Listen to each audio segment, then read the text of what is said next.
this video, I wanted to talk about the Tony and Riff relationship and the cool number. Their friendship is different in this version, so I found it really interesting. So I just wanted to kind of talk about that and how it all tied into the cool number, because it worked really well, I thought.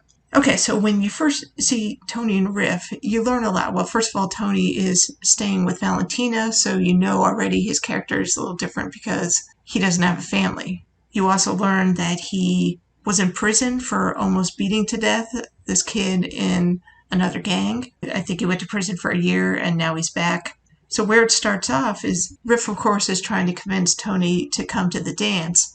And he's just like, come on, it's just a dance. But Tony sees right through it, so he knows what's going on. And he's telling Riff, no, I can't go. Not only is he saying because of the terms of his parole, but also he doesn't want to go. He tries to open up a little bit to Riff. So he's saying he wants to change. He wants to be better. He doesn't want to be in the Jets. He feels really bad about what happened to that kid. And of course, Mr. Sensitive Riff just says, well, you got to get over that. And then Tony tries to say, hey, I need some space. I need some time alone. He's kind of telling Riff he needs a break from the Jets, but also kind of a break from Riff, that would mean. But of course, Riff does not want to hear it. Just says, well, you've gotten too deep for me, and he just takes off. He has no interest in hearing any of that. He just wants things exactly the way they were. He wants Tony to come back and take over. I don't even think Riff wanted to be the leader. He just was because Tony went to prison. Now he thought things were just going to go back to exactly the way they were and doesn't want to hear, that things have changed. He threw in a little line there about, well, nobody cares what I have to say, not even me. So already just kind of the mindset of Riff. He just is on this path and he doesn't care about anything. He doesn't even care about himself, really. The only thing he cares about is the Jets and Tony. And then on the way out, of course, Riff throws in the, womb to tomb. Those weren't just words to me, trying to guilt trip Tony into going. Tony's like, come on, this is all about a dance. But it works, right? Because he gets Tony to come to the dance. So when Tony does show up at the dance, you can see Riff gets so excited that he's there. So Riff takes to the dance floor. It turns out he's a great dancer. Tony and Maria do their thing behind their bleachers. And then, Tony tries to be almost friendly towards Bernardo, extends his hand. And Bernardo, he's much more aggressive, in this one right from the start. So he just pushes him down. And you see this flash of anger cross Tony's face. Real, hey, if I hadn't fallen in love with your sister 10 seconds ago, you'd be lying in a hospital bed too. But then he gets it together real quick. And then he stands up. And what's interesting, though, is that you see the focus is on Bernardo, but you see Tony has this smirk on his face, just like Riff does, when they're talking to somebody that they don't like or they don't want to hear what they're saying. So you just kind of get a sense of really how Tony was, before. But then he kind of pulls it together. But then, of course, Motor Mouth Mercutio comes running over. He sees trouble. Of course, he starts talking shit with Bernardo, and we're going to set up a rumble. I like how he referred to Tony as my troublemaking friend. And it was almost like you could tell he was glad. There's the old Tony I know, he's back in. So then when they go to set up the rumble, and you can see Tony looking for Riff, or should he go follow Maria? And then Riff gets insistent, Tony, come on. And then Tony takes off after Maria. So you can tell, Riff was hurt by that. Tony promises Maria that he's going to stop the fight. So then you see Riff buying a gun. And there was a scene where Rory was kind of holding the gun. And then Riff leans his forehead right into the gun and just says, you may as well. Almost like, because it's going to happen sooner or later. So again, just goes to the mindset of Riff. Okay, so after that scene, you see the guys, they're running down the street going, pow, pow, pow, with finger guns. Just like little kids, But of course, one of them has the loaded gun. But then you see Tony. So Tony tries to keep things light at first. Gee Willikers, Batman. Riff responds something about Superman, but you can tell he's on edge. I mean, he knows exactly why Tony's there. Tony tries to reason with him, to say, come on, stop the rumble. Just tell Bernardo the cops found out about it. That doesn't work. So then he tries more distraction technique, let's just get some beer, some weed, and go to the zoo. That doesn't work either. Riff says no, he is hellbent on this rumble. But then, of course, he's got to throw in there, well, the only reason we needed this gun is because you're not coming to the rumble. He's such a manipulative asshole, But I love him. They wind up going onto this pier, and the Jets were going to follow. But then it was Ice who said, no, stay back. He knew those two, they really had to have it out once and for all who was the leader. Because all this time, the Jets really have been following Riff like he's the leader. But Riff keeps acting like Tony's the leader. He keeps saying things like, well, we need Tony for this. And, we needed the gun because Tony isn't coming. We need Tony for this. But really what he's saying is, I need Tony. So Tony and Riff go up on this pier, and Tony has the gun at this point. Riff's kind of holding out his hand like, come on, give me the gun. Tony still thinks of the Jets as his guys. So he thinks he still has some pull and can kind of convince them what to do. So he thinks he's going to be able to talk Riff out of the rumble, or at the very least, not to bring the gun to the rumble. So that's when Cool kicks in. Boy, crazy boy, get cool, boy. In this dilapidated pier, there's these big holes in it, right? So rather than Tony just throwing the gun away, he just can't resist messing with his best friend, right? So he puts the gun right on the edge of one of the holes and gives Riff a look like, yeah, come and get it. So it starts off as this cat and mouse game. Riff gets a smile on his face, But again, it gives you kind of a hint into what they were like before. They were friends since they were little, right? Doing the Batman, Superman. Then as they got older, they're getting drunk, whatever, smoking pot, going to the zoo. I'm sure they would mess with each other and do these cat and mouse games and get a little sense of, how they were. Tries to grab the gun real quick and Tony pulls it away. And as the song goes on, even the music kind of gets more and more sinister, and they start getting more and more aggressive. And you just see how things are playing out. So Riff starts getting real antsy and more angry about it, and it turns more insistent, right? He's like, Tony, give me the gun, and Tony gets more resolute about it. You're not getting the gun. They start really butting heads. It turns into an actual fight for the gun. Riff is chasing him around. They're jumping over things. The dance is getting more and more, aggressive. I think, they even start hitting each other at one point. It's just this amazing, action, fight, dance, music number that's just telling the story of their relationship as it's completely dissolving. It's so well done. There's a sequence kind of in the middle of the number that I think looks really great. They're actually doing different moves. And when you really look at it, you see that even their style of dance matches their characters. Think about, for instance, Riff. He's this sharp-tongued, tightly wound guy. He doesn't want to change or bend to anyone's will. And where you get Tony, he's actively trying to be a better person and elevate himself, from his troubled past. He's trying to be more free and open with the people around him, especially Maria. Now, when you look at this dance, what you'll see that Riff does is that his body stays low to the ground. So his arms are either tight to his chest because he's going to be doing a bunch of, quick, tight spins, or they're straight out to the side, real sharp. Whereas Tony's going to jump up, a little higher. His arms are going to go up and over his head like a windmill. And that's because he needs to build momentum. Because when they go into their last jump where they both jump up and spin around, Tony has an extra half a revolution. So he needs to get more height. Plus, Tony is holding the gun in one hand, right? So he wouldn't be able to bring his arm in and out quick and sharp the way Riff can because he's got the weight of the gun. So, just another reason why his style is different, but it's really interesting to watch. So they're starting in the same position, right? And then their leg comes around. Now look at Riff. See how he's bringing his arms in? And he's going to do 2 quick turns, whereas Tony is going to take a big step back and jump up. So Riff's already got 1 quick turn in. There goes Tony. He's jumping up.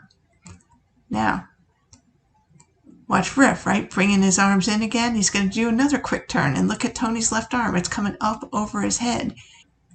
All right. So then there goes Riff, right? With his second quick turn. So now Tony is going to step forward and continue the momentum while Riff steps out to the side and does another quick turn. Okay, so there's Tony, keeping the momentum going, does a turn. There, Riff steps out. He's going to do a quick turn again, too.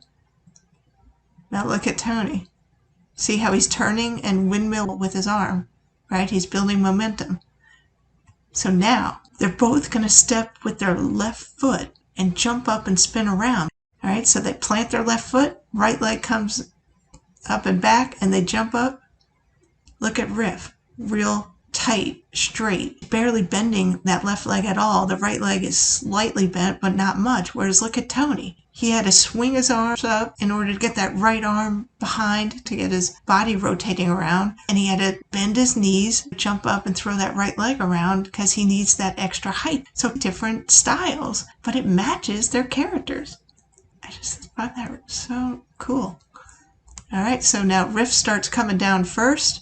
Tony looks like he might have played some ball when he was away in prison because he got some nice height there, which he needed. All right, so Riff lands first. And then he's going to bring that right leg to the side and then finish his rotation, square up. And then bam, Tony comes down, right? Same thing. This guy's going to get in the way a little, but you see what's happening. So he too landed on his left leg, brings the right leg to the side, finishes his rotation and face forward. But do you see how they landed in the same spot? So Tony had that extra half revolution. It explains why they were doing separate things. But I just thought it was fascinating how their styles of what they were doing also matched their characters. And maybe they just did it to match the actors, who knows? But either way, it works. And I just love the choreography in West Side Story. So anyway, their interaction, it's getting more aggressive. They're really wrestling for this gun. And you can just see the hurt on both sides. Like you could see Riff is hurt, that Tony is pulling away, that, Tony's trying to get this gun from him. Also, he's trying to exert his control as leader, even though he refuses to be leader. And Riff is upset that, he wants him back and Tony doesn't want to come back, and he feels betrayed by that. And Tony's hurt and frustrated and angry too, because here this guy is supposed to be his best friend. He's becoming really dangerous. Tony used to be able to talk to him, but he doesn't listen to him anymore. And also, Riff is kind of forcing him to come to this rumble, even though he knows it's not good for Tony to be there. Yeah, so it just gets super aggressive. They get really angry. They're really fighting for this gun. Eventually, Riff winds up getting the gun. Now the tide has really kind of turned. Tony tries to get it, doesn't work, and then Riff starts singing to Tony. Just play it cool, boy. Real cool. So now Riff really is the leader. The rest of the Jets are literally and figuratively behind Riff, right? And they're doing their finger guns, pow, pow, pow, towards Tony. Like, you are dead to us. And then the last pow is Riff's, and it's just this real sad and resigned Pow. It's just so well done because he knows Tony and I are done. He is not coming back. Our friendship is done as well. So then they leave, and then you see Tony, and he's got a tear streaming down his face because same thing. He knows they're done. He knows, he's not the leader of the Jets anymore. He and Riff are not friends anymore. But beyond that, he knows that Riff is going to bring this gun to the Rumble. So now Tony's going to have to go to the Rumble, which he didn't want to do. And he promised Maria he was going to stop the fight. And he probably thinks she's not going to sleep with him if he doesn't do it. Must have been at the zoo that day when they went over Romeo and Juliet at school, because that wasn't really going to be a problem, bud. During the Tonight Quintet, when they say womb to tomb, sperm to worm, it's Riff saying that to Ice. So that really kind of hit home. Oh yeah, Riff and Tony, they're done, So Tony goes to the Rumble, and how genius was it for Tony Kushner to have Chino and Tony work together to get into the Rumble? So Tony goes, and Riff at first is, are you friend or foe? Then again, it turns into well, now that you're here, we don't need this gun anymore. So he gives Tony the gun thinking that Tony's going to fight. So Tony, again, trying to be the peacemaker, he goes over, tries to talk, nice and calmly to Bernardo, extend his hand, saying, I don't have a beef with you or anything. He just keeps trying to fight with Tony, and Tony's doing his best, to keep calm. You wouldn't like me when I'm angry, He's trying not to fight. And meanwhile, Riff keeps yapping at his ear, right? Come on, Tony, blah, blah, blah. Until finally Tony's like, would you just shut up and listen for a goddamn second? And Riff's like, you're breaking my heart with this. Again, the frustration between the two of them. What are you, goddamn second? Can't you? I'm breaking my heart. Finally, Tony does kind of get sucked into the fight. And then it gets to the point where, he's really beating up on Bernardo. And when you think it's going to go too far, Tony kind of stops and looks up. And I don't know if he was imagining Riff said it or did Riff actually say it, but I think it was something like, Tony, that's enough. So Tony stops himself from, going too far, and he gets up to leave, and that should have been the end of it, right? That was the agreement, whoever wins. But no, Bernardo's got to, keep pushing, and he says, no, you have to fight. So Tony was going to come back and fight, and this is where Riff steps in to not allow Tony to fight, because finally, Riff has come to the realization this is not good for Tony. He shouldn't be here. I'll take over. Of course, it was too late, but I think he did finally realize it. And then when Riff gets stabbed, he gets almost a reassuring smile for Tony, and he says, it's okay. So I think he's just letting Tony know he's okay with what happened. He's accepted it. But also I think he's saying, and we're okay. Even though we've had our issues, we're good. But the one thing I didn't quite get was when Riff said, to pull the knife out to Tony. Even though it was his fault, Tony was there. I mean, he did try to stop Tony from going too far. So I thought he was kind of saying, pull it out, which I thought was a really dick move because he knew what would happen. But somebody else made a comment, and they were saying that they thought what Riff meant was, pull it out because that meant he would die faster. He didn't even want any chance, that the ambulance would come and save him or whatever. Like, he wanted this. So I'm not really quite sure. I mean, in a way that kind of makes sense. And I almost kind of hope that's what he meant, because he did try to stop Tony and basically save him from himself. So I don't really know if 100% I understand why he said to take the knife out. And I like how Tony stayed with Riff's body while Chino stayed with Bernardo. I think that made a lot more sense. Then one last thing I noticed, and I didn't even notice this on my first watch, just hours later, right when Tony gets shot, he kind of smiles at Maria and he says, it's okay. It's almost like he was telling Maria, it's okay that I'm gone because I know you're okay now. And, I'm happy about that. And we had this love or whatever. So I just thought it was very interesting that he's saying the same thing to Maria, which is what Riff said to him, to almost make him feel better that it was okay, that they were going to be gone.